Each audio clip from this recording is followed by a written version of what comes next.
ಹರೇ ಕೃಷ್ಣ. ವಿಷ್ಣು ಸಹಸ್ರನಾಮಗಳು ಪಾಠವನ್ನು ಮುಂದುವರಿಸ್ತಾ ಇದ್ದೇವೆ. ಇದು 15ನೇ ಪಾಠ. ಅಗ್ರಾಹ್ಯ ಶಾಶ್ವತ ಕೃಷ್ಣೋ ಲೋಹಿತಾಕ್ಷ ಪ್ರದರ್ದನ ಪ್ರಭೂದಸ್ತ್ರಿಕುದ್ದಾಮ ಪವಿತ್ರಂ ಮಂಗಳಂ ಪರಂ. 7ನೆಯ ಶ್ಲೋಕ ಇದು. ಇದುವರೆಗೂ 55 ಶಬ್ದಗಳ ಬಗ್ಗೆ ನಾವು ತಿಳಿದುಕೊಂಡಿದ್ದೇವೆ. ಈಗ ಅಗ್ರಾಹ್ಯ. ಅಗ್ರಾಹ್ಯ ಅಂದರೆ ಯಾರಿಂದಲೂ ಸಂಪೂರ್ಣವಾಗಿ ತಿಳಿಯಲು ಸಾಧ್ಯವಿಲ್ಲದವನು. ಗ್ರಾಹ್ಯ ಅಂದರೆ ತಿಳಿಯಲು ಸಾಧ್ಯ, ಅಗ್ರಾಹ್ಯ ಅಂದರೆ ತಿಳಿಯಲು ಸಾಧ್ಯ ಇಲ್ಲ. We cannot know him in total. ಅವನ ತಿಳ್ಕೊಳ್ಳಿಕ್ಕೆ ಸಾಧ್ಯನೇ ಇಲ್ಲ. ಅವನ ಶಕ್ತಿ ಅನಂತ, ರೂಪಗಳು ಅನಂತ, ಅವನ ಅವತಾರಗಳು ಅನಂತ, ಅವನ ಕ್ರಿಯೆಗಳು ಅನಂತ. ಅದಕ್ಕೆ ಅನಂತಾಸನದ ಅಧಿಪತಿಯಾಗಿದ್ದಾನೆ. ಅವನು ತ್ರಿಧಾಮದ ಅಧಿಪತಿಯಾಗಿದ್ದಾನೆ. ಯಾರಿಂದಲೂ ವಶ ಪಡೆದುಕೊಳ್ಳಲಾಗದವನು. ಯಾರೂ ಅವನ್ನ ಕನ್ಕೇರ್ ಮಾಡಲಿಕ್ಕಾಗೋದಿಲ್ಲ, ಗೆಲ್ಲಲಿಕ್ಕೆ ಆಗೋದಿಲ್ಲ, ಅವನನ್ನು ಕಂಟ್ರೋಲ್ ತಗೊಳ್ಳಿಕ್ಕೆ ಆಗೋದಿಲ್ಲ. ಯಾಕಂದರೆ ಅವನು ಅನಂತ, ಇನ್ಫೋನೆಟ್ ಇದ್ದಾನೆ, ಅಷ್ಟು ಪವರ್ಫುಲ್ ಇದ್ದಾನೆ. ಆದ್ದರಿಂದ ಅವನು ಅಗ್ರಾಹ್ಯ. ದಾಸರು ಏನು ಹೇಳಿದ್ದಾರೆ?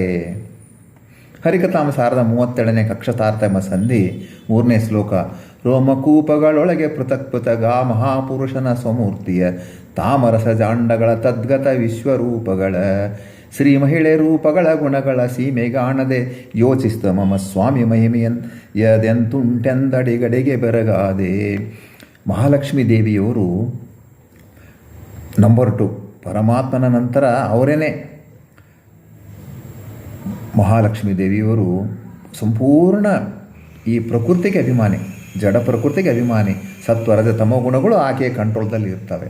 ಆಕೆಗೆ ಚಿತ್ ಪ್ರಕೃತಿ ಅಂತಾರೆ. ಆಕೆ ನಿತ್ಯ ಮುಕ್ತಳು. ಎಂದೂ ಮಹಾಲಕ್ಷ್ಮೀ ದೇವಿಯವರಿಗೆ ಲಿಂಗದೇಹ ಅನ್ನೋದು ಇದ್ದಿದ್ದಿಲ್ಲ. ಬೇರೆ ಜೀವಿಗಳಿಗೆ ಲಿಂಗದೇಹ ಅಂತಕ್ಕಂಥದ್ದು ಅನಾದಿ ಕಾಲದಿಂದ ಇರ್ತದೆ. ಅವರು ಸೃಷ್ಟಿಗೆ ಬರ್ತಾರೆ, ಬಂದ ಮೇಲೆ ಲಿಂಗದೇಹವನ್ನು ಭಂಗ ಮಾಡಿಕೊಂಡು ಮೋಕ್ಷವನ್ನು ಪಡಿತಾರೆ. ಋಜುಗಣಸ್ಥರಿಗೂ ಕೂಡ ಲಿಂಗದೇಹ ಇದೆ. ಆದರೆ ಲಿಂಗದೇಹ ಅದು ವೇಸ್ಟ್ ಇದ್ದಂಗೆ, ಸ್ವಲ್ಪ ಏನೋ ಪ್ರಯೋಜನ ಇದ್ದಂಗೆ ಸುಮ್ಮನೆ ಅಂಟಿಕೊಂಡಿರ್ತದೆ.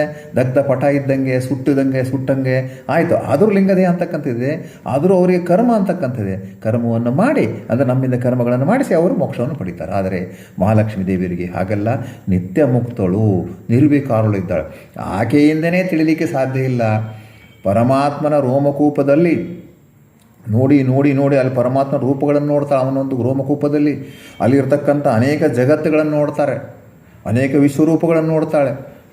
ಸಾಧ್ಯ ಇಲ್ಲಪ್ಪ, ಪರಮಾತ್ಮನ ಒಂದು ರೋಮಕೂಪದಲ್ಲಿ ಇದನ್ನೆಲ್ಲ ಇಷ್ಟು ನೋಡಲಿಕ್ಕೆ ನನಗೆ ಸಾಧ್ಯ ಇಲ್ಲ ಅಂದರೆ ಎಷ್ಟು ಅನಂತ ರೋಮಕೂಪಗಳಲ್ಲಿ ಅಲ್ಲಿ ನೋಡ್ಕೊಂತ ಕೊಡ್ಲಿಕ್ಕೆ ಆಗೋದೇ ಇಲ್ಲ.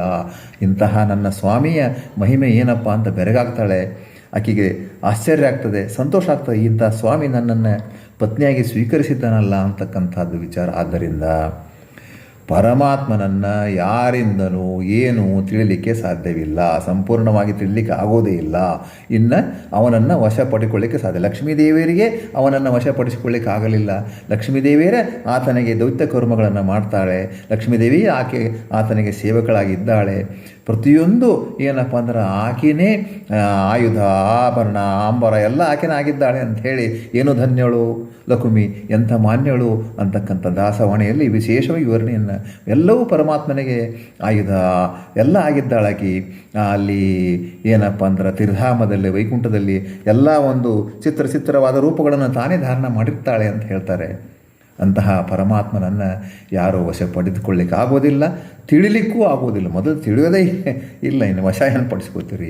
ಅಂತಹ ಅಗ್ರಾಹ್ಯ ಇದ್ದಾನೆ ಪರಮಾತ್ಮ. ಈ ಸುಮೂರ್ತಿಗಳಲ್ಲಿ ಒಂದು ಮೂರ್ತಿಯ ಧ್ಯಾನ ಲೇಸಾಗಿ ಕೊಡುವುದು ವಿಜಯ ವಿಠ್ಠಲ ಪೂರ್ಣ ಅರಣಿಮಥನ ಪ್ರಮದಾದ್ವಾರ. ಆ ದ್ವಾರದಿಂದ ಸುಳಾದಿ, ವಿಜಯದಾಸರ ಒಂದು ಸುಳಾದಿಯಲ್ಲಿ ಎಷ್ಟೋ ಅನಂತ ಮೂರ್ತಿಗಳಿದ್ದಾವೆ.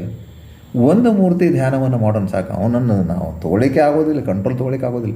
ಒಂದು ಮೂರ್ತಿಯ ಧ್ಯಾನವನ್ನು ಮಾಡೋಣ, ಮಾಡಿಬಿಟ್ಟು ಅವನ ಅನುಗ್ರಹವನ್ನು ಸಂಪಾದನೆ ಮಾಡ್ಬೋದು ಅಂತಕ್ಕಂಥ ಕಾರ್ಯವನ್ನು ಹೇಳಿದ್ದಾರೆ. ಅನೇಕ ದಾಸವಾಣಿಗಳು ಇದಕ್ಕೆ ಸಂಬಂಧಪಟ್ಟಂತಿದೆ. ಕೇವಲ 1-2 ನಾವು ಉದಾಹರಣೆಗಳನ್ನು ಕೊಡ್ತಾ ಸಾಕ್ತಾ ಇದ್ದೇವೆ. ನಮ್ಮ ವಿದ್ಯಾಲಯದ ಸದಸ್ಯರು, ವಿದ್ಯಾರ್ಥಿಗಳು, ಆಲ್ರೆಡಿ ಈಗ ಪಾಸಾದವರು, ಮುಂದೆ ಬರ್ತಕ್ಕಂಥವರು, ಆಮೇಲೆ ಅನೇಕ ತಮ್ಮ ರಿಸರ್ಚ್ ಪೇಪರ್ ಕೊಟ್ಟವರು ಕೂಡ ಪೆನ್ನು, ಪೇಪರು ಪೆನ್ನು ಪೇಪರ್ ಇಟ್ಟುಕೊಡ್ರಿ, ಇದನ್ನು ಬರ್ಕೊಡ್ರಿ. ತಾವು ಕೂಡ ಅನೇಕ ದಾಸವಾಣಿಗಳನ್ನು ಹುಡುಕಿ ತೆಗಿರಿ. ನಮ್ಮ ವಿದ್ಯಾಲಯದ ಅನೇಕ ಗ್ರೂಪ್ಗಳಿವೆ, ಅದರಲ್ಲಿ ತಾವು ಹಂಚಿಕೊಡ್ರಿ. ನಿಜವಾಗಲೂ ಬೇರೆಯವರಿಗೆ ಉಪಯೋಗ ಆಗ್ತದೆ. ಶಾಶ್ವತಃ, ಎಲ್ಲ ಕಾಲದಲ್ಲಿಯೂ ಏಕಪ್ರಕಾರವಾಗಿಯೇ ಇರುವಂಥವನು. No change in his mentality, in his ರೂಪ.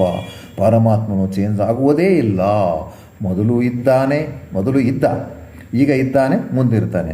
Past, present and future, no change. Time is not a condition for him. ಶರಣಜನ ಮಂದಾರ ಶಾಶ್ವತ ಕರುಣಿಕಮಲಾ ಕಾಂತ ಕಾಮದ ಪರಮ ಪಾವನತರ ಸುಮಂಗಲ ಚರಿತ ಪಾರ್ಥಸಖ ಅಂತ ಕರುಣಾಸಂಧಿಯಲ್ಲಿ, ಹರಿಕಥಾಂಸಾರ ಕರುಣಾಸಂಧಿಯಲ್ಲಿ ಪರಮಾತ್ಮನನ್ನು ಶಾಶ್ವತ ಅಂಥೇಳಿ ಅವನನ್ನು ವರ್ಣನೆ ಮಾಡಿದ್ದಾರೆ. ಶಾಶ್ವತವಾಗಿ ಇದ್ದಾನೆ, ಅನಾದಿ ಕಾಲದಿಂದ ಇದ್ದಾನೆ. ಲಕ್ಷ್ಮೀದೇವರು ಅನಾದಿ ಕಾಲದಿಂದ ಅವನ ಜೊತೆಗೆ ಶಾಶ್ವತವಾಗಿದ್ದಾರೆ. ಜೀವಿಗಳು ಶಾಶ್ವತವಾಗಿದ್ದಾರೆ ಅನಾದಿ ಕಾಲದಿಂದ. ಆದರೆ ಚೇಂಜಸ್, ಜೀವಿಗಳು ಶಾಶ್ವತವಾಗಿದ್ದಾರೆ ಅಂತಕ್ಕಂಥ ಓನ್ಲಿ ಟೈಮ್ ಫ್ರೇಮ್ನಲ್ಲಿ ಹೇಳಬೇಕು ನಾವು. ಕಂಡೀಷನ್ ಚೇಂಜ್ ಇದೆ. ಟೈಮ್ ಫ್ರೇಮ್ನಲ್ಲಿ ಅನಾದಿ ಕಾಲದಿಂದನೂ ಜೀವಿಗಳು ಏನಿದ್ದಾರೆ, ಅವರು ಆ ಒಂದು ಲಿಂಗ ದೇಹವನ್ನು ಪಡೆದಿದ್ದಾರೆ. ಅವರಿಗೆ ಒಂದು ಡಿಫೆಕ್ಟ್ ಇದೆ. ಆ ಡಿಫೆಕ್ಟನ್ನು ಅವರು ಏನು ಮಾಡಬೇಕು, ಲಿಂಗ ದೇಹವನ್ನು ಕಟ್ ಮಾಡ್ಕೋಬೇಕು. ಅದು ಯಾವಾಗ ಸಾಧ್ಯ? ಪರಮಾತ್ಮನು ತಾನು ಮನಸ್ಸು ಮಾಡಿ ಜೀವಿಗಳನ್ನು ಸೃಷ್ಟಿಗೆ ತಂದು ಅವುಗಳಿಗೆ ಸಾಧನೆಯನ್ನು ಮಾಡಲಿಕ್ಕೆ ಹಚ್ಚಿದಾಗ, ಸಾಧನಾ ಪೂರ್ಣ ನಂತರ ಅವನ ಅನುಗ್ರಹದಿಂದ ಲಿಂಗದೇಹ ಭಂಗವಾಗುತ್ತದೆ. ಹಾಗೆ ಅವ್ರು ಏನಾಗ್ತದೆ, ಸಂತೋಷ ಪಡೆಯೋದು. ಶಾಶ್ವತ ಇದ್ದರೂ ಕೂಡ ಏನಪ್ಪ ಅಂದರೆ ಕಂಡೀಷನ್ ಚೇಂಜ್ ಆಗ್ತಾ ಇರ್ತಲ್ಲ, ಏಕಪ್ರಕಾರ ಇಲ್ಲ, ಅವರು ಬೇರೆ ಬೇರೆ ಟೈಪ್ನಲ್ಲಿ ಇದ್ದಾರೆ. ಹಾಗಾಗ್ತದೆ ಜೀವಿಗಳು. ಆದರೆ ಪರಮಾತ್ಮನು ಮಾತ್ರ ಶಾಶ್ವತ.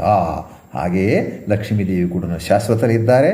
ಅವರು ಪರಮಾತ್ಮನ ಅನುಗ್ರಹದಲ್ಲಿ ಪರಮಾತ್ಮನ ಕರುಣೆಯಲ್ಲಿ ಶಾಶ್ವತವಾಗಿದ್ದಾರೆ. ಆದ್ದರಿಂದ ಶಾಶ್ವತ ಅಂತಕ್ಕಂಥದ್ದು ಪರಮಾತ್ಮನಿಗೆ ಮಾತ್ರ. ಅದನ್ನು ನಾವು ಹೇಳಲಿಕ್ಕೆ ಸಾಧ್ಯ. ಈ ರೀತಿ ಬೇಕಾದಷ್ಟು ದಾಸವಾಣಿಗಳಿವೆ. ಅದನ್ನು ತಾವು ದಯವಿಟ್ಟು ನಮ್ಮ ವಿದ್ಯಾಲಯದ ಸದಸ್ಯರು ಅಥವಾ ನಮ್ಮ ಯೂಟ್ಯೂಬ್ ಚಾನಲ್ಗೆ ಯಾರೋ ಸಂತೋಷದಿಂದ ಸ್ವೀಕಾರ ಮಾಡಿದ್ರು, ತಾವು ಕೂಡ ನೀವು ಒಂದು ಪೆನ್ ಪೇಪರ್ ತೊಗೊಂಡು ಬರೀರಿ. ಬರೆದು ನಿಮ್ಮ ಕಾಮೆಂಟ್ಸಲ್ಲಿ ಕೂಡ ಹಾಕಿರಿ, ಇದು ಅರ್ಥ ಇದೆ ದಾಸವಾಣಿ ಅಂತ. ಭಾಳ ಸಂತೋಷ ಆಗ್ತದೆ. 58ನೇದು ಕೃಷ್ಣ ನೀಲಮೇಘ ಶ್ಯಾಮನು. ನೀಲವಾದಂತಹ ಮೋಡಗಳು ಹೇಗಿದೆಯಲ್ಲ ಆ ರೀತಿ ಸುಂದರವಾಗಿ ಕಾಣ್ತಕ್ಕಂಥ ಪರಮಾತ್ಮ ತನ್ನ ಪಾಲನಾದಿ ಗುಣಗಳಿಂದ ವಿಶ್ವವನ್ನು ತನ್ನತ್ತ ಸೆಳೆದುಕೊಂಡವನು. ನೋಡ್ರಿ, ಪಾಲನಾದಿ ಗುಣಗಳಿಂದ ವಿಶ್ವವನ್ನು ತನ್ನತ್ತ ಸೆಳೆದುಕೊಂಡವನು ಅಂದರೆ ಏನಂತಾರೆ, ಪಾಲನೆ ಪೋಷಣೆ ಇತ್ಯಾದಿ ಗುಣಗಳನ್ನು, ಒಳ್ಳೆಯ ಕರ್ಮಗಳನ್ನು ಮಾಡ್ತಾರಲ್ಲ, ಅದರಿಂದ ವಿಶ್ವವೇ ಅವನ ಹತ್ತಿರ ಬರ್ತದೆ. ಅಂದರೆ ಏನಂತಂದರೆ, ಒಂದು ಅದ್ಭುತವಾದಂಥ ವ್ಯಕ್ತಿ, ಒಂದು ಸುಂದರವಾದಂಥ ವ್ಯಕ್ತಿ, ಮನಸ್ಸು ಸುಂದರ, ಇದು ಸುಂದರ, ಆಮೇಲೆ ಅವನು ನೋಡಿದ್ರೇ ಎಲ್ಲರಿಗೂ ಆನಂದ ಆಗ್ತಕ್ಕಂಥ ಒಂದು ವ್ಯಕ್ತಿಯನ್ನು ಎಲ್ಲರೂ ನೋಡ್ತಾರೆ. ಆಮೇಲೆ ಆ ವ್ಯಕ್ತಿ ಸಹಕಾರ ಗುಣ, ಸಹಾಯ ಗುಣ, ಕರುಣಾಗುಣ ಇದ್ದರಂಕ ಇನ್ನೂ ಹೆಚ್ಚು ನೋಡ್ತಾರೆ. ಎಲ್ಲ ಅವನ ಹತ್ರ ಆಕರ್ಷಣೆ ಆಗ್ತಾರೆ. ಹಾಗೆ ಪರಮಾತ್ಮನ ಹತ್ರ ಆಕರ್ಷಣೆ ಆಗ್ತಾರೆ. ಇದೇ ಕೃಷ್ಣ. ಎಲ್ಲ ಕಡೆ ಅವನು ಆಕರ್ಷಣೆ ಮಾಡೋದ್ರಿಂದನೇ ಕೃಷ್ಣ ಅವನು. ಆಮೇಲೆ ಎರಡನೇದೇನೆಂದರೆ, ನಮ್ಮ ಪಾಪ ರಾಶಿಗಳನ್ನು ಆಕರ್ಷಣೆ ಮಾಡಿ ಸುಟ್ಟಾಕ್ತಾನೆ, ಮತ್ತು ನಮ್ಮನ್ನು ಪುನೀತರನ್ನಾಗಿ ಮಾಡ್ತಾನೆ. ಆದ್ದರಿಂದ ಕೃಷ್ಣ. ಆ ಪರಬ್ರಹ್ಮನಲ್ಲಿ ತ್ರಿಜಗದ್ವ್ಯಾಪಕತ್ವ, ನಿಯಾಮಕತ್ವ, ಸ್ಥಾಪಕತ್ವ, ವಶತ್ವ, ಈಶತ್ವಾದಿ ಗುಣಗಳಿಗೆ ಲೋಪವಿಲ್ಲೇಕ ಪ್ರಕಾರ ಸ್ವರೂಪವೆನಿಸುವವು ಸರ್ವಕಾಲದಿ ಪೋಪವಲ್ಲವು ಜೀವರಿಗೆ ದಾಸತ್ವದೋಪಾದಿ. ಆ ಪರಬ್ರಹ್ಮನಲ್ಲಿ ಎಂಥ ಗುಣಗಳಿವೆ. ತ್ರಿಜಗದ್ವ್ಯಾಪಕತ್ವ, ನಿಯಾಮಕತ್ವ, ಸ್ಥಾಪಕತ್ವ, ವಶತ್ವ, ಈಶತ್ವಾದಿ ಗುಣಗಳಿವೆ. ಆದ್ದರಿಂದ ಇವು ಲೋಪನೇ ಇಲ್ಲ, ಏಕಪ್ರಕಾರ. ಅವನ ಸ್ವರೂಪನೇ ಹಾಗೆ.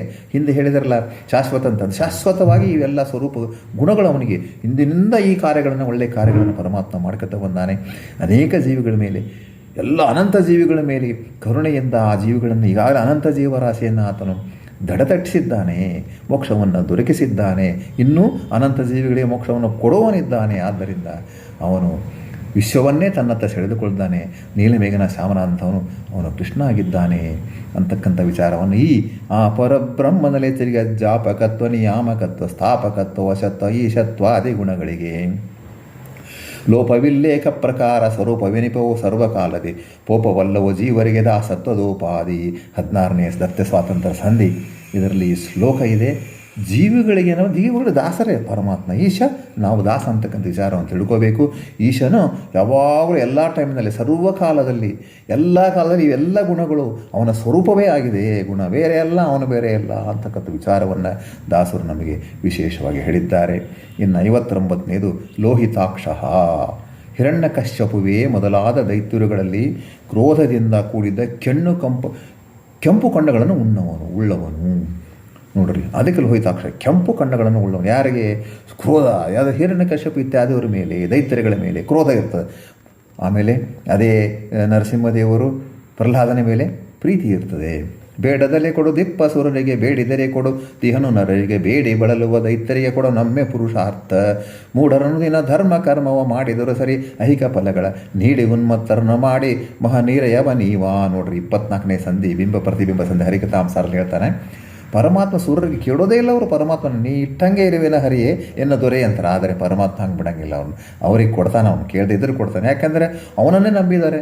ನಿನ್ನೆನ್ನು ನಂಬಿದೆ ನೀರಜಾಕ್ಷ ಅಂತ ಹೇಳುವಾಗ ಅವರಿಗೆ ಆ ಕೊಡು ಕೊಡು ಕೊಡು ಅಂತ ದೈತ್ಯರಿಗೆ ಕೇಳಿದ್ರು ಕೊಡೋದೇ ಇಲ್ಲ. ಅವನಿಗೆ ಪುರುಷಾರ್ಥಗಳನ್ನು ಕೊಡೋದಿಲ್ಲ. ಬೇರೆ ಏನೋ ಕೊಡ್ಬೋದು, ಲೌಕಿಕ ವಿಚಾರಗಳನ್ನು ಕೊಡೋ, ಲೌಕಿಕದಲ್ಲಿ ದೊಡ್ಡ ದೊಡ್ಡ ಪದವಿಯನ್ನು ಕೊಡ್ಬೋದು, ಪುರುಷಾರ್ಥ ಕೊಡೋದಿಲ್ಲ. ಅಂದರೆ ಪುರುಷಾರ್ಥ ಅಂದರೆ ಏನು? ತ್ರಿಧಾಮ, ವೈಕುಂಠ, ಅನಂತಾಸನ, ಶ್ವೇತದೀಪ, ಮೋಕ್ಷವನ್ನು ತನ್ನ ಹತ್ತಿರ ಇರತಕ್ಕಂಥ ಸ್ಥಳವನ್ನು ಕೊಡೋದಿಲ್ಲ. ಅವ್ರು ಏನಂದ್ರೆ ಮೂಢರನ್ನೋದೇನು ಧರ್ಮ ಕರ್ಮ ಮಾಡಿದರೆ ಏನು ಬೇಕಾದರೂ ಒಳ್ಳೆ ಕರ್ಮ ಮಾಡಲಿ, ಕೆಟ್ಟ ಕರ್ಮ ಮಾಡಲಿ, ಅವನು ಏನು ಮಾಡಿದರೂ ಸರಿ. ಅವನು ಏನು ಮಾಡ್ತಾನೆ? ಮತ್ತೆ ಇಲ್ಲಿ ಲೋಕಲ್ದಲ್ಲೇ ಭಯಂಕರ ಅವನಿಗೆ ಒಳ್ಳೊಳ್ಳೆ ಪೊಸಿಷನ್ ಕೊಡಿ. ನಾವು ಕಲಿಕಾಲದಲ್ಲಿ ಅದನ್ನೇ ನೋಡ್ತಾ ಇದ್ದೇವಲ್ಲ. ನೀಚರು, ದುಷ್ಟರು, ಏನು ಅವರೇ ಮೂಢರು, ಅವರೇ ದೊಡ್ಡ ಪೊಸಿಷನ್ನಲ್ಲಿ ಇದ್ದಾರೆ, ಅಧಿಕಾರಿಗಳಾಗಿದ್ದಾರೆ, ಅಧಿಕಾರವನ್ನಿದ್ದಾರೆ, ಆಳ್ತಾ ಇದ್ದಾರೆ. ಏನು ಮಾಡಲಿಕ್ಕಾಗ್ತದೆ? ಯಾಕಂದರೆ ಅವರು ಇರೋದೇ ಅವರು ಏನಪ್ಪ ಅಂದ್ರೆ ಮೂಢರು, ಅವರು ದೈತ್ಯ ಸ್ವಭಾವದವರು. ಅವ್ರನ್ನ ಹೀಗೆ ಉನ್ಮತ್ತರನ್ನು ಮಾಡಿದ್ರು. ಅವರು ಏನಂದ್ರೆ ಬರೀ ನಾನು ಅಂದ್ಕೊಂಡು ಕೊನೆಗೆ ಅವ್ರಿಗೇನಾಗ್ತದೆ? ಮಹಾನಿರಯ, ಅಂಧಂತಮಸ್ಸೆ ಗತಿಯವರಿಗೆ. ಆದರೆ ತನ್ನನ್ನು ನಂಬಿದಂತಹ ಜನಗಳಿಗೆ ಪುರುಷಾರ್ಥವನ್ನು ಕೊಡ್ತಾನೆ. ಆದ್ದರಿಂದ ಪರಮಾತ್ಮ ಲೋಹಿತಾಕ್ಷ ಆಗಿದ್ದಾನೆ. ಲಟ ಲಟ ಲಟ ಲಟ ಲಟಿಕಿಸಿ ವನಜಾಂಡ ಕಟಹ ಪಟಪಟ ಪಟೋತ್ಕಟದೆ ಬಿಚ್ಚುತ್ತಿರಲು ಇತ್ಯಾದಿ ಸುರಕದ ಪರಿಪಾಲ. ನರಸಿಂಹ ಸುಳಾದಿಯಲ್ಲಿ ವಿಜಯದಾಸರು ಭಾಳ ಚೆನ್ನಾಗಿ ಹೇಳಿದ್ದಾರೆ. ನಮ್ಮ ಕಷ್ಟಗಳನ್ನು ಪರಿಹಾರ ಮಾಡಿಕೋಬೇಕಾದರೆ, ಏನಾದರೂ ತೊಂದರೆಗಳಿದ್ದರೆ, ಕಂಟಕಗಳಿದ್ದರೆ ಅದನ್ನೆಲ್ಲ ಪರಿಹಾರ ಮಾಡಲಿಕ್ಕೆ ಶ್ರೀ ವಿಜಯದಾಸರ ನರಸಿಂಹ ಸುಳಾದಿಯನ್ನು ಹೇಳಬೇಕು ಅಂತಕ್ಕಂಥದ್ದನ್ನು ನಮ್ಮ ದಾಸಪಂಥ ಹೇಳ್ತದೆ. ಯಾರಿಗಾದರೂ ಮನಸ್ಸಿಗೆ ಬೇಜಾರಾಗಿದ್ದರೆ, ತೊಂದರೆ ಇದ್ದರೆ, ಏನೋ ಒಂದು ಪ್ರಾಬ್ಲಮ್ ಅನಿಸಿದರೆ ನರಸಿಂಹ ಸುಳಾದಿಯನ್ನು ಹೇಳಿಕೊಡ್ರಿ, ನರಸಿಂಹದೇವರನ್ನು ಬೇಡಿಕೊಡ್ರಿ ಅಂತ ನಮ್ಮ ದಾಸ ಪರಂಪರೆಯನ್ನು ಹೇಳ್ತಾ ಇದೆ. ನಾನು ಹೇಳ್ತಾ ಇದ್ದೇನೆ.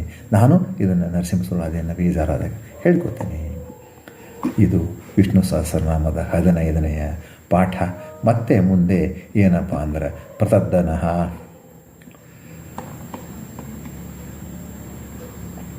ಆಯಿತಾ? ಇದರಲ್ಲಿ ಮೊದಲಿನ ಹಾಫ್ನಲ್ಲಿ ಪ್ರತದ್ದನ ಒಂದಾದರೆ ಮುಗಿತಾ. ಆಮೇಲೆ ಪ್ರಪೋದ ಸ್ತ್ರೀ ಕಕುದ್ಧಾಮ ಪವಿತ್ರಂ ಮಂಗಲಂ ಪರಂ. ಇವುಗಳನ್ನು ಮತ್ತೆ ಮುಂದಿನ ಕ್ಲಾಸ್ನಲ್ಲಿ ತಿಳ್ಕೊಳ್ಳೋಣ. ಅಲ್ಲಿವರೆಗೆ ನಮಸ್ಕಾರ. ಹರೇ ಶ್ರೀನಿವಾಸ, ಹರೇ ಕೃಷ್ಣ.